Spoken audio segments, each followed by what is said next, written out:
Yepyeni bir tarif ile herkese merhabalar. Ben Huri. Huri'me Tek Mutfak'ta kanalıma ve mutfağıma hoş geldiniz. Akşamdan yoğrulan, sabah açılan kolay tepsi böreği tarifi vermek istiyorum. Tarifimize hamurumuzu hazırlayarak başlayalım. 2,5 su bardağı ılık süt, 1 su bardağı ılık su, 2 tatlı kaşığı toz şeker, 1 paket kuru maya. Tüm malzemeyi karıştıralım. Bunu azar azar ekleyelim. 1 çay bardağı sıvı yağ, 2 tatlı kaşığı tuz, kalan unu azar azar ekleyerek yumuşak, ele yapışmayan bir hamur hazırlayalım. Toplamda 9,5-10 su bardağına yakın un kullandım. Unun miktarı kalitesine göre değişiklik gösterebilir.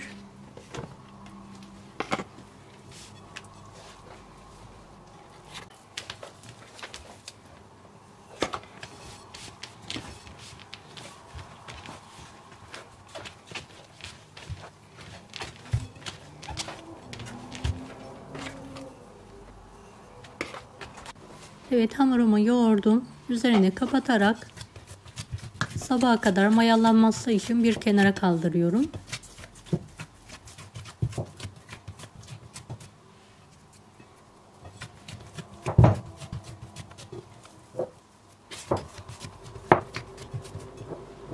İç harcı için 3 adet yemeklik doğranmış kuru soğan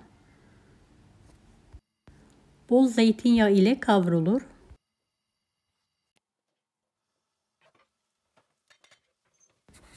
Haşlanmış ıspanağı ekleyelim ve birlikte kavuralım.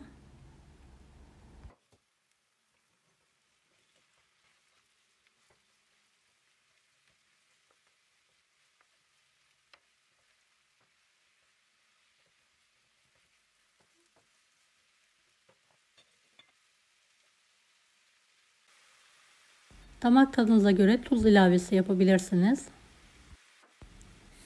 Kırmızı pul biber. Karıştırarak kendi halinde soğumaya bırakalım.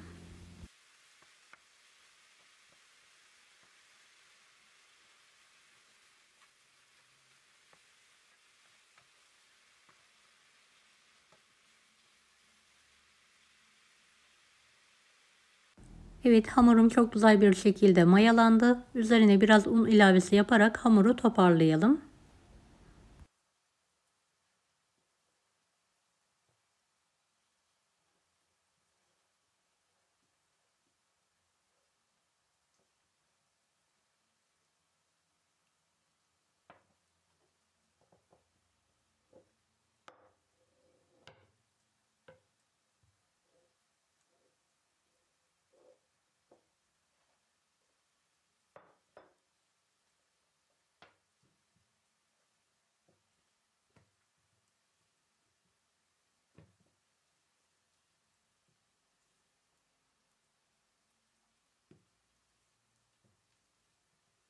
Videomu izlerken buraya kadar geldiyseniz yorum kısmına herhangi bir emoji bırakırsanız bana destek olmak için sevinirim.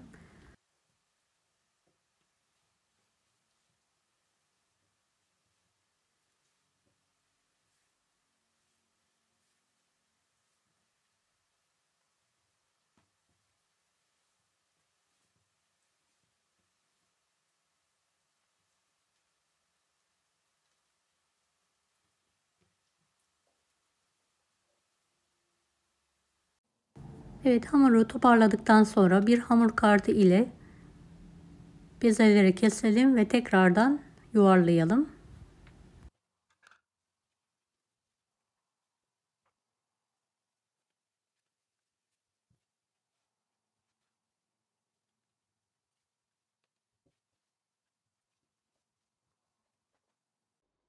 Fırın tepsisini biraz yağlayalım. Bezeleri üzerine alalım.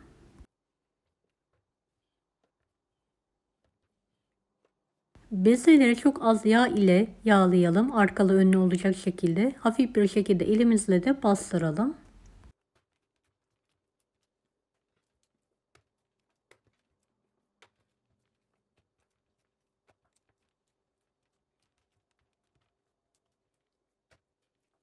bezelerimizi tekrardan dinlenmeye bırakalım.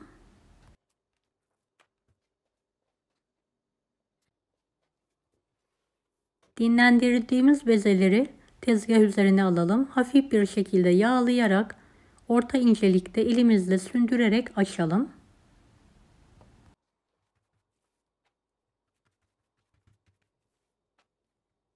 Eğer vaktiniz yoksa bu hamuru oklava veya merdane ile de büyütebilirsiniz.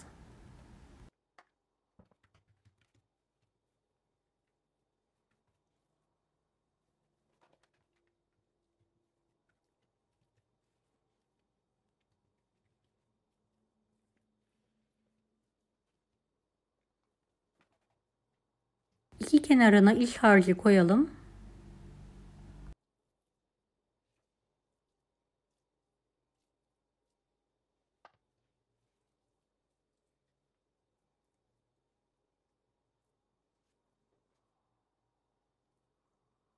İki taraftan rulo sararak ortada buluşturalım.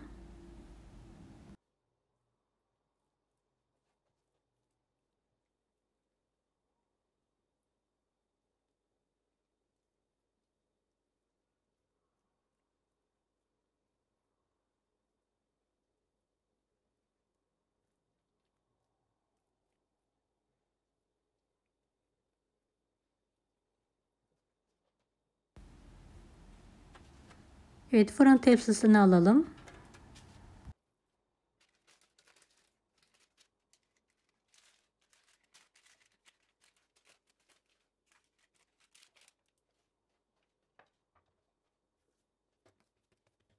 Evet, bezeleri tek tek aynı yöntemle hafif bir şekilde yağlayarak sündüre sündüre açmaya devam edelim.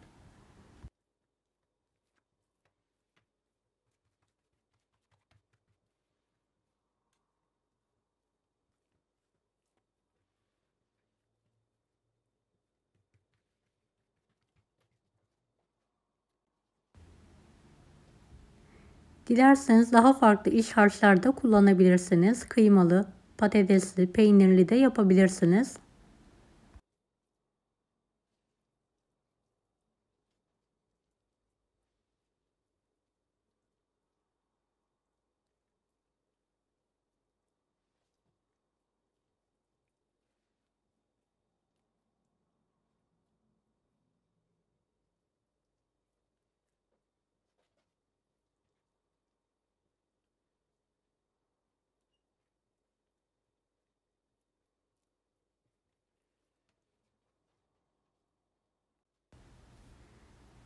Evet, bezelerimi açtıktan sonra aynı işlemi devam ediyorum.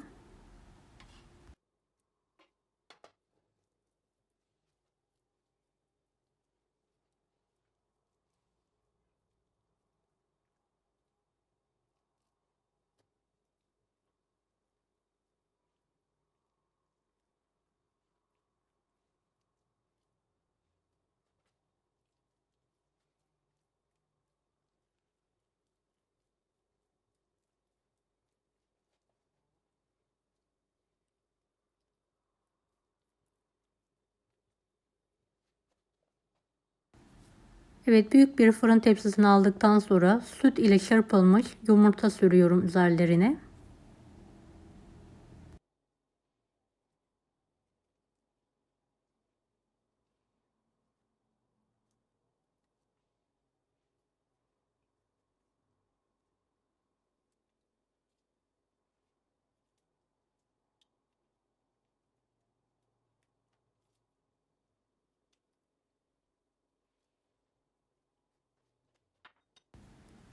Susam veya çörek otu serpebilirsiniz veya sade olarak da bırakabilirsiniz.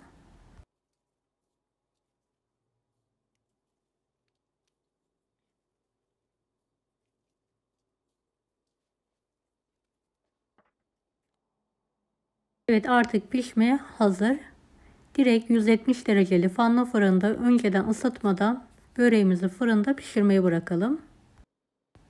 Evet, üzeri hafif bir şekilde pembeleşince fırından çıkartıyorum. Kendi halinde soğuduktan sonra dilimler halinde keserek ikrama ve yemeğe hazırlayabilirsiniz. Bol malzemeli, yumuşacık, el açması kolay börek tarifi verdim. Deneyecek olanlara şimdiden kolaylıklar dilerim. Kanalıma ücretsiz abone olmayı unutmayın. Bir dahaki videolarda görüşmek üzere. Allah'a emanet olun. Hoşça kalın. Daha farklı tarifler için bunları da izlemeyi unutmayınız.